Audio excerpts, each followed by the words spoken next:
Well, I don't know. Welcome to Venice, a city where even the gods need to bring money if they want to be welcome. And I'm here to tell you two stories. Two stories that are intertwined and that I think are relevant for the discussion today. One is a story, like a factual story, and one is a fictional plot, and we'll see how they are related. And let me take you back to the early 16th century when Venice loses a war and a lot of refugees come to the city. Among them there's a group of Jews. Jews were not allowed to live in the city, but they come and at some point the city of Venice, the Senate of the Republic, starts a debate whether the Jews should be expelled or kept in the city as they would like. And the solution is a compromise. The Jews will be allowed to remain in the city as permanent residents as long as they provide certain services to the city. But they also have to live separated from all the other citizens. And they debate where to put them. They think about the island of Murano. And finally, they settle for a square, a large peripheral square in northern Venice that used to be the foundry, the iron foundry where Venice used to cast its cannons. That was called Getto. And so, in 1516, exactly 501 years ago, on the 29th of March, the Senate of Venice decrees that the Jews will have to be confined and live in the Ghetto of Venice. This is the origin of the word ghetto. Most of the Jews who were there were moneylenders, and here is why I'm telling you this story. And most of them were Germans, and this is why they could not pronounce getto as getto in Italian Venetian way, and they probably mispronounced it as ghetto. You may find other etymologies about this word, they're completely fake. So, this is a very famous map of 1500 where you see a kind of fortress on the left, right-hand side, and in 1516 the first ghetto, which was actually the new foundry, is established, and this is where the Italian and the German Jews are confined. They can leave during the day, but at night the gates are closed, and if they live they have to wear some sort of badge, a yellow badge. And the situation is a good compromise by the standards of the day. In many other European countries, the Jews have been expelled, they are persecuted. Here they are allowed a certain amount of protection. So a second wave of Jews coming from Spain and Portugal and the Levant, the East, the Balkans, the Ottoman Empire come, and this is what you can visit today. I recommend you should visit the Ghetto of Venice, which is made of the new and the old, except that the old is the new and the new is the old, because the old and new refer to the foundries. And then, a few decades later, a man called William Shakespeare, who never set foot in Venice, to the best of our knowledge, there's nothing to suggest he came here, comes across a book written by a man from Florence called Ser Giovanni Fiorentino, which is a story about a money lender from Mestre. Do you know where Mestre is? You probably landed here there, because when that story was written, there were no Jews in Venice, so the money lenders lived in Mestre. And so Shakespeare reads this story and says, that would make an excellent plot. And so here you see Shakespeare reading Il Pecorone. But Shakespeare was, of course, a reader of another very important book called the Bible. And in the Bible, in Exodus, this is the first version that he would have been familiar with. He read, if thou lend money to my people, that is to the poor with thee, you shall not be as an usurer with him. You shall not oppress him with usury. You may be familiar with a more recent translation, which is more politically correct, and that translates, if you lend money to one of my people among you who is needy, do not treat it like a business deal. Charge no interest. The Bible famously prohibits lending money at interest to my people. The Christians say, well, the Jews are not our people, so we can ask the Jews to lend money to the poor. And And this is the origin. Of course, it's a far more complex story, but in the nutshell, this is why we have this century-old association between Jews and money lending. So combine the two situations. Shakespeare reads the story of the Jew of Mestre, reads the Bible, and then hears from some Venetians maybe that there is a ghetto. Now the Jews can live in Venice. And Shakespeare writes in the late 16th century a book called The Most Excellent History of the Merchant of Venice, with the extreme cruelty of Shylock the Jew. And here is the genesis of the most famous moneylender of all times.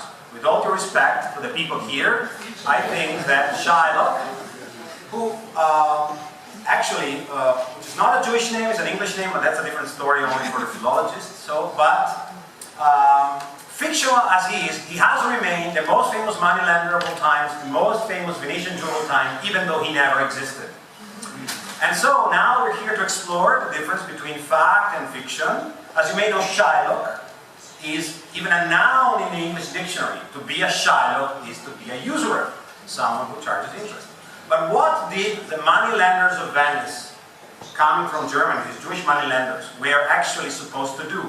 And so let me suggest a comparison. So, this is the fact. The Senate, the Republic of Venice, decreed on the 29th of March that for the greater convenience of the poor, the Jews shall be bound to provide them with loans of 3 ducats or less in each pawn ticket. The poor of Cannareggio, this area of Venice, would bring a small object to the pawn, and they would get 3 ducats, which was a form of microcredit. Am I saying something terribly wrong? I don't know, but I'll take the risk. So they would take these small loans upon interest of 1 bagattino per lira per month and no more. By modern calculation, 50% per year.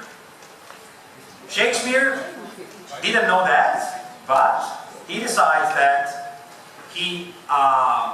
Shylock will be asked a loan of, and these are the first words of Shylock in the play, 3,000 ducats for 3 months. And Antonio, bound Antonio, is the merchant of Venice in the play. So, Shylock, and these are pictures from a small pawn shop, the Red Bank, that you can still visit today in the ghetto if you want.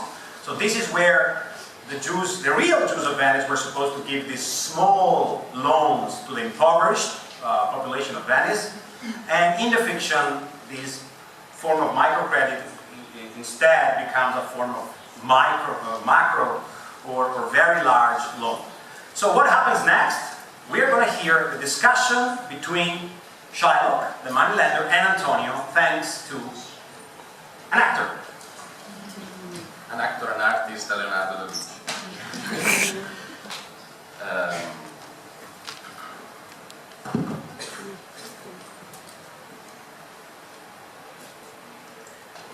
Signor Antonio, many a time and oft in the Rialto you have rated me about my monies and my usances. Still have I borne it with a patient shrug, for sufferance is the badge of all our tribe.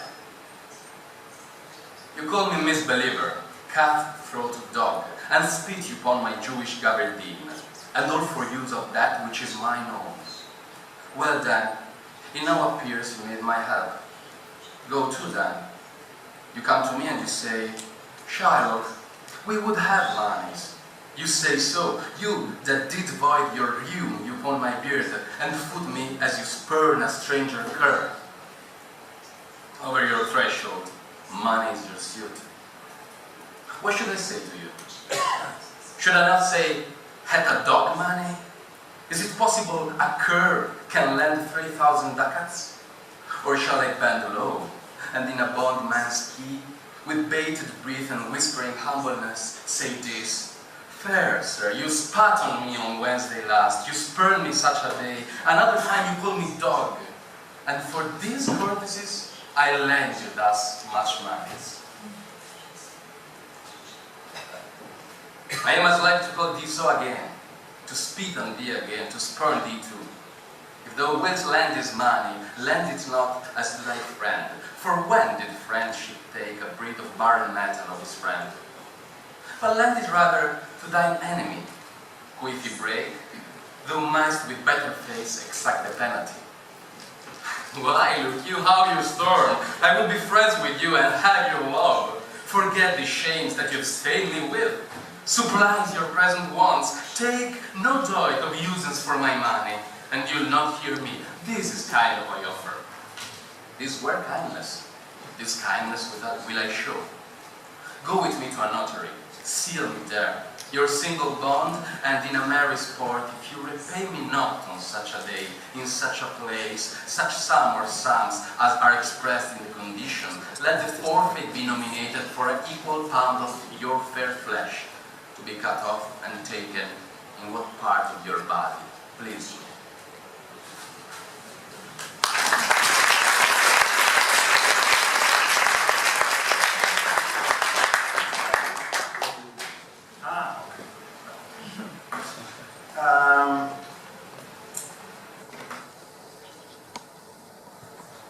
The pound of flesh. The pound of flesh is as proverbial as the name of Shylock.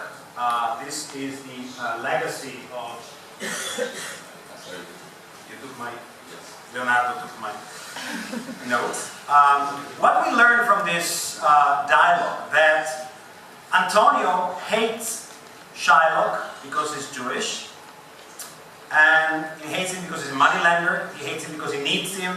He hates the moneylender because he's Jewish, and he hates the Jew because he's both an infidel and a moneylender. So Shakespeare actually captures this stereotype that consolidates in the Middle Ages and the Renaissance, where Jews are associated with money and also are associated with revenge. And that is really a very difficult legacy.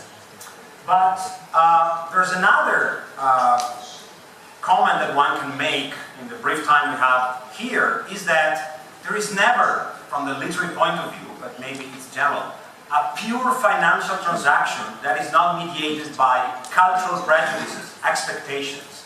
It's never purely economical. And Shylock is trying to be friends with Antonio. He's trying to create some sort of relationship, and then there is this pound of flesh that is still used as a metaphor of excessive request. And yet, in this play, everybody, not only the Jewish moneylender Shylock, everybody is after money. And we cannot go into that, but I'll ask Ruggero to read another passage that tells us a different story.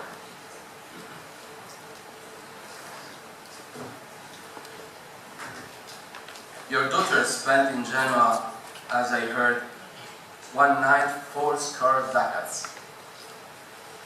Thou stickst a dagger in me. I shall never see my coat again. 80 ducats at a sitting. 80 ducats. There came divers of Antonio's creditors in my company to Venice that swear he cannot choose but break. I am very glad of it. I'll plague him.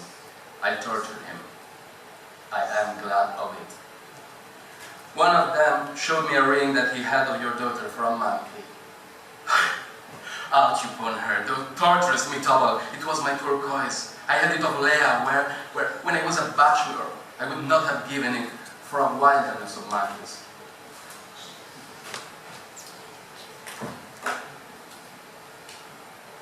The pound of flesh, the contract starts as a merry sport, as a joke.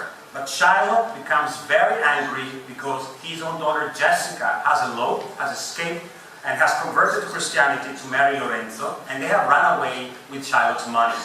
So this is the honesty of the captors.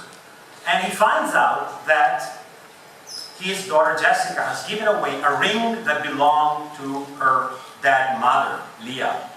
And Shylock says, I would not have given it for a wilderness of monkey, which is a hyperbole, say, I would not have given it away for anything. Shylock is the only character in the play that at some point says there's something that is invaluable, to which no price can be put. and so there is something emotional. You see here a picture of the German synagogue that you can still visit today. It would have been the synagogue of a Jewish moneylender of the time. So this reminds us that moneylenders are people with emotions, people with lives, are family people. And this brings us to something that perhaps is not that widely known. There is a letter written by a certain man called Richard Quincy on 25th of October 1598 to William Shakespeare, where in the Elizabethan writing of the day he says, "To my loving good friend, Mr. Shakespeare, shall friend me much and help me out of all the debts I owe in London." Shakespeare himself was a moneylender, and people will write to him asking for help. And another friend writes to the same Richard Quincy and says, "Our countryman, Mr. William Shakespeare, would procure us money." So when Shakespeare was writing about Shylock, he certainly knew a lot about what it is and what it feels like to be a moneylender. And now, the most famous speech of all, some speech that has been excerpted several times, and Ruggero will read his third and last excerpt before we get into the real book.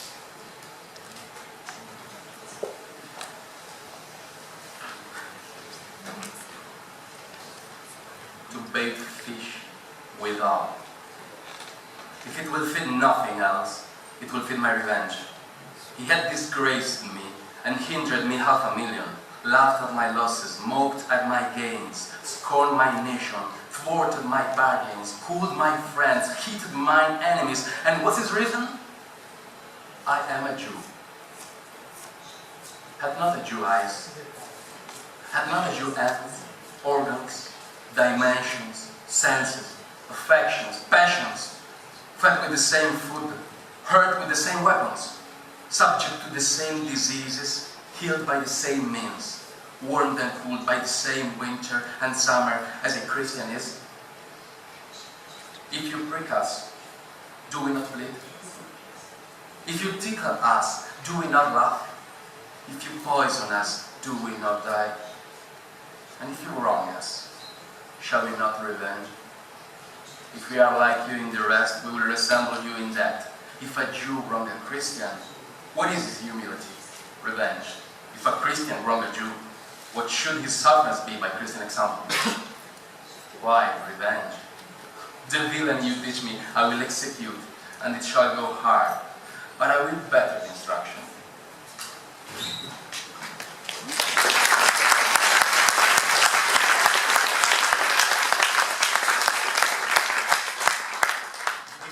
Speech, it seems to suggest that we're all human. It doesn't matter what religion we are, what ethnicity, what nationality, but what Shakespeare is saying is far more complex. He says we're all human not only because we have a body, we have blood, we have disease, but also because we like revenge. And so this is what Shakespeare seems to suggest, that and this is why it's kind of problematic that sometimes some of these lines are accepted and the rest is omitted. But why the pound of flesh? Why this fantasy of a Jew wanting pound of flesh? The most likely explanation is that there was this elaborate fantasy that Jews wanted to circumcise Christians. What is the difference between Christians and Jews? Is that Jews, like Muslims, are circumcised.